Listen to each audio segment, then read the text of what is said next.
Story 1. The Wandering Patient. I used to work in a state institution for developmentally disabled people. We were in a temporary location while our building was being remodeled. I was working one night, second shift. We were on a locked unit. I saw one of the residents wandering down the hallway.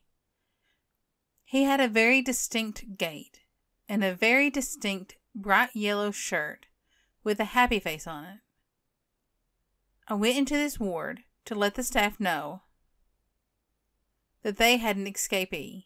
This was a serious situation because this particular resident, I'll call him Larry, would ingest absolutely anything, from clothing to pins to belts, anything.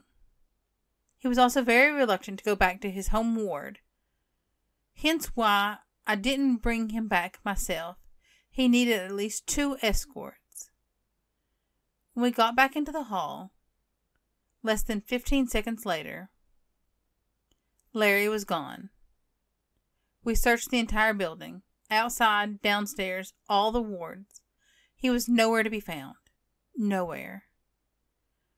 This whole search lasted less than 10 minutes because I had all extra staff looking for him.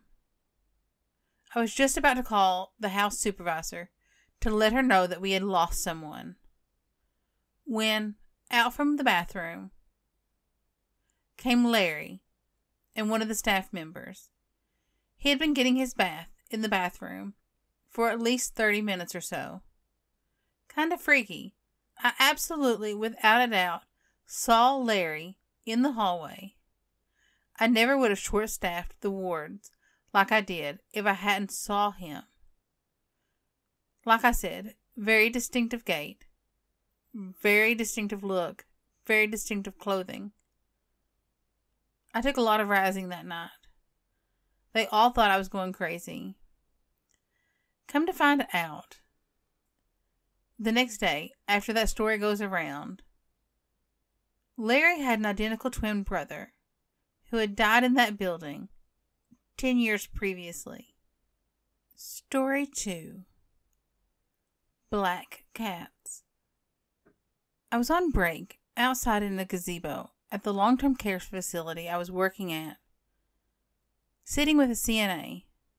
The CNA pointed out a black cat on the roof of the facility and said casually, "Every time that cat shows up on the roof, someone whose bed is near that cat dies." Sure enough, later that shift, the lady whose room was directly under where the cat was died. I told my teenage daughter about this, and it gave her chills. We were looking out our window, and our own black cat jumped off our roof and onto our pickup truck. That also gave us chills. About 20 years ago, in a completely different long-term care facility, before I was a nurse, I was going to assist the night nurse with vital signs. I told her I saw something white floating down the hall. She said it may have been a resident walking. I said, no, it was definitely floating. About the same area where I saw this, we had a linen cart that was covered with white. I assumed that maybe that was really what I'd seen. The first room we went into, of course, was near the spot. I was about to put the blood pressure cuff on the resident when the nurse said, "Never mind." I didn't get it at first and continued to try to put the cuff on the patient. And the nurse said, "She's already passed.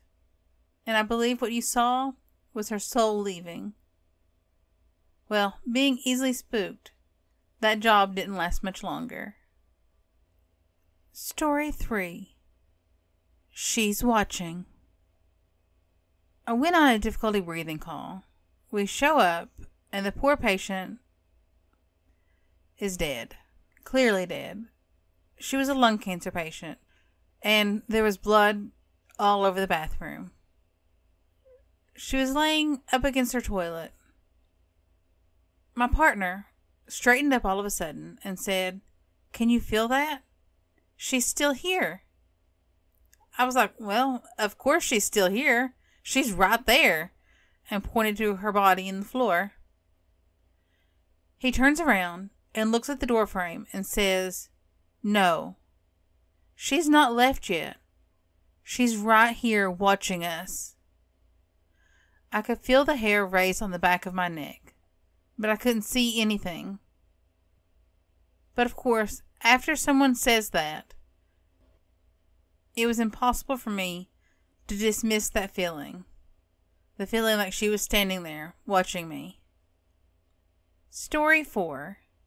House setting. So my partner responds to a priority breaking and entering call. A house sitter, dog sitter, calls and says that he can hear someone loudly banging and footsteps coming from the downstairs, the ground floor, and he should be the only one home. The house sitter and the dog are both upstairs. The dog is in a kennel. So the officers respond, including a canine officer. Police release the canine into the house, first, to clear the house. Canine comes out empty-handed. 3 officers go inside the house and clear it themselves. Again, nothing and nobody inside. Officers then step out front with the house sitter who had called 911. As they're telling him the house is empty, they see the curtains of the bedroom window on the 2nd floor open. These are heavy curtains, and they parted from the center. It couldn't have really been the air vents moving them with the way they parted. All 3 of the officers and the house sitter see this. Then the guy asks the police to come back inside because he's going to get the dog and they're going to go stay at a different home that night. Can't say I really blame them. Thanks for listening. I hope you enjoyed it. If you did, don't forget to hit the subscribe button and give me a thumbs up. I really do appreciate it. Bye.